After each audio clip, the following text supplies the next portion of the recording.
What's going on, guys? Welcome back to another video. In today's video we are going to be doing a small little fun comparison. Yes, a fun comparison between a Galaxy S9 Plus and a Redmi Note 5 Pro. Yes, finally I have two of the most anticipated phones of this year in my hand and I'm very grateful for that. But we are just going to do a small little comparison. So a little bit of a disclaimer. Those who are going to comment, you are an idiot, you are comparing a Maruti 800 to a Bugatti. Why are you even watching? Why did you even click on this video?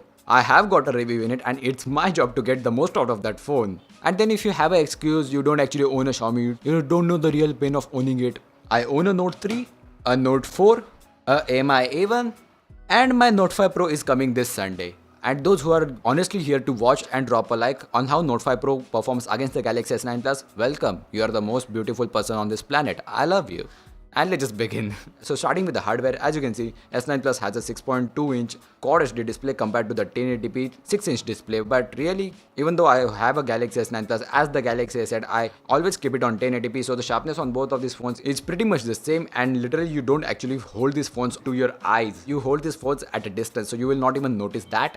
And then again, the color saturation on the Redmi Note 5 Pro is much more natural than the Galaxy S9. As you can see, the green parts on the S9 are just overblown in the camera. Whereas if you see on the Note 5 Pro, it's appearing as normal as it should to your normal eyes. Then again, coming to the software, we have Samsung Experience version 9 on the Galaxy S9 based on Android Oreo. Yes, we are still getting Android 7.1 Nougat on our Redmi Note 5 Pro and there is still no announcement of beta for the Note 5 Pro, which is extremely shameful for Xiaomi that they are providing almost like 2-year-old Android version with their latest mid-range phone. But for the normal experience, they almost share like the same features, such as going to the left you have Bixby Home, which is just a card UI. It gives you a bunch of information. In MIUI 9 you still have that, just a card based information thingy.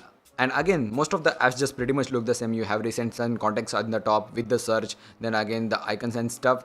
In terms of customization, yeah, Samsung provides more options such as just applying light colors to it. Then you have show and hide button where you can just type it twice to hide your nav bar. And then again you get a 3D touch button, which I don't normally use, but yeah, you still have the option for it. Whereas on the Redmi Note 5 Pro, you can hide your option keys just like that, but you don't get any kind of 3D touch button over here. You have to just swipe up, which I normally do on my Galaxy S9. Then you have full screen mode, which you also get on the S9 too. Then again, you can always mirror your buttons as per your wish on both of them.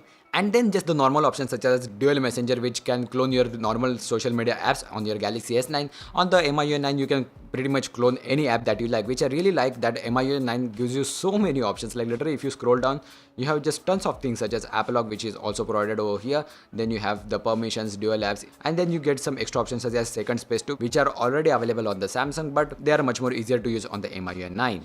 Coming to the camera, there is a day and night difference between both of them, but in normal daylight, I kinda like the more natural colors of Redmi Note 5 Pro. Yes, they are just amazing. And then again, the portrait mode on the Note 5 Pro works much better than the Galaxy S9 Plus. You can take portraits much further away and more closer than the Galaxy S9 Plus. For example, I was trying to take a picture of this Note 5 and I have to actually hold the phone like extremely far away than me. But on the Note 5 Pro, I could easily take the photo of the Galaxy S9 as you normally do with the normal lens. But you do get swipe based UI just like an iPhone on both of them now, which is kind of a bit weird.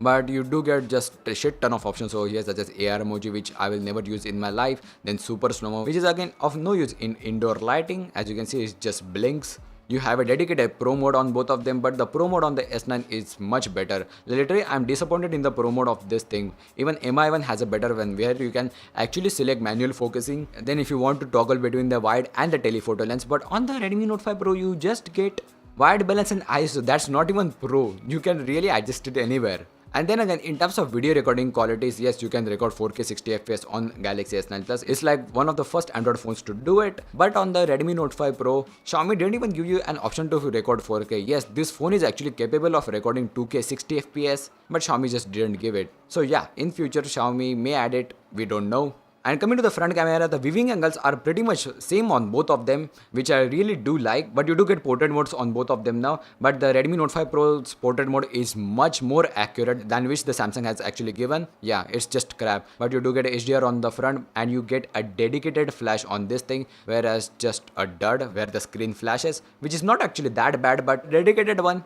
is much better. But in terms of security, you do get fingerprint scanners on both of them. And you also get additional face unlock on both of them, which I really don't recommend using it's not safe at all. But let's just try on Galaxy S9. It uses intelligent scan for combined iris scanner, so it's still safe, but in low light, nope. So let's just try. Took like almost 1.5 seconds on the Redmi Note 5 Pro. Pretty much same time, but it's a lot less secure on the Note 5 Pro. And then coming to the actual performance in your day-to-day usage, of course in the raw performance, S9 would destroy the shit out of this phone, but in terms of using your apps, Note 5 Pro is as same as a Galaxy S9 Plus. Let me just show you by closing all of the apps in the background, just like that. Opening up the phone app, both were pretty much the same. Messages app, same. Camera, same. Instagram in 1, 2, 3. Same, literally same. Shared is pretty heavy on first start. Again, exact same time. I'm literally impressed with the Snapdragon 636 performance. Like both of these phones are actually running at 1080p plus resolution, and they are giving like almost like same performance for your normal day-to-day apps, their system apps and the third-party apps too, which is really impressive. And then let's just come to the hardware. On the back, you have a metal finish on the Redmi Note 5 Pro, of course, which I really do suggest as you will not scratch it. But both of these companies give you a rubber casing, which of course you will need it. You get a dual camera setup on the Redmi Note 5 Pro with a flash in middle, just like the iPhone X, which is not actually practical as the phone wobbles on a flat surface compared to the Galaxy S9's flush dual camera setup, which I really like. You do get a heart rate sensor, which I never used on my S7 and the S8. You get fingerprint scanners, branding. On the bottom, you have a Type-C connector on the Galaxy S9, which I seriously don't know why Xiaomi is not even giving us. You get a speaker on the bottom over here too, a headphone jack. On the top, you get nothing for the Galaxy S9, but on the Redmi Note 5 Pro, you do get Air Blaster, which I really used in the 1.5 days that I have owned this phone. And that's pretty much it, guys. Thanks for watching. This was a quick little comparison between a Galaxy S9 Plus and the Redmi Note 5 Pro. I hope you guys enjoyed that. This thing really keeps up with the 2018 flagship phone. And see you in the next one. Peace.